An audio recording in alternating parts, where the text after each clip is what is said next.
On our first ever Draw My Life episode, we will be talking about controversial scientist George Otto Guy. For many of you, you guys do not know who George Otto Guy is, and that's okay, because I didn't know until about 2 days ago. But you will learn that he is a very controversial scientist in his ways of doing things. But before we get into that, we are going to ask today's question.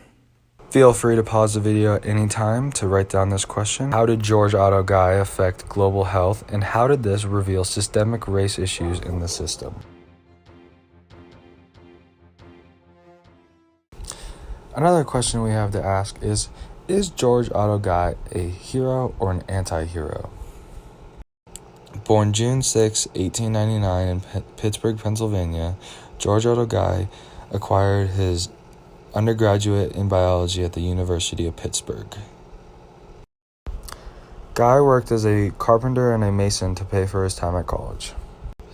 During that time, he found his true love in Margaret Kay in 1926 and married her, and they moved to Baltimore, Maryland, where Guy looked to acquire his medical degree at Johns Hopkins University. During his time at Johns Hopkins, he found that a cancer diagnosis was a death sentence, and he fell in love with trying to find a cure for it. But due to a lack of money, Guy would attend Johns Hopkins on and off for 8 years. Guy then taught a 37-year career at Johns Hopkins Medical School, thus leading us into the story of Henrietta Lacks.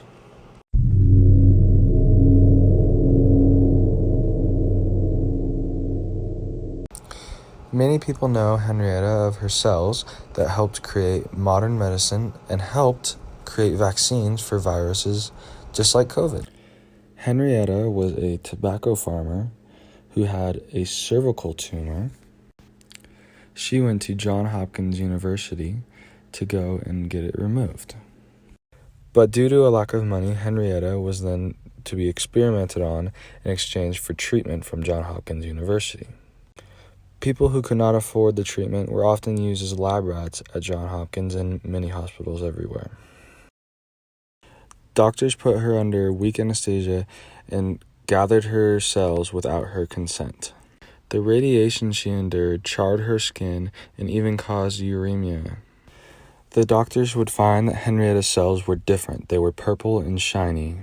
Before Henrietta, the cells that doctors attained usually lived for days and sometimes even hours. But Henrietta's cells were different. Henrietta's cells divided infinitely, and they were shown not to die, thus creating the HeLa cells.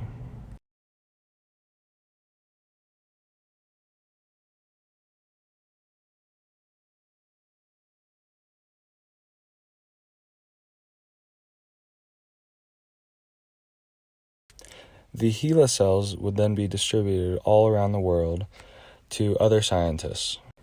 Her cells would become the most commonly used cells in the whole entire world, as Henrietta's cells have created vaccines like the polio vaccine, the COVID vaccine, and many more. The cells are still the most commonly used cell line in the whole entire world for medical breakthroughs. But this goes into our question. Was it just?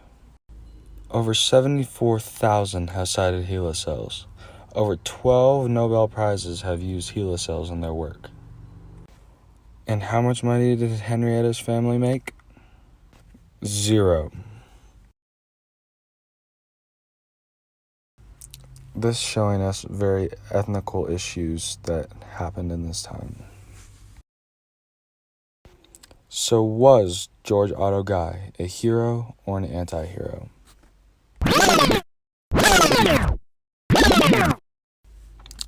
Did the distribution of Henrietta's cells to other scientists across the world without her consent and without a payment towards her family show a very unethical side to George Otto Guy, and that he is an anti-hero?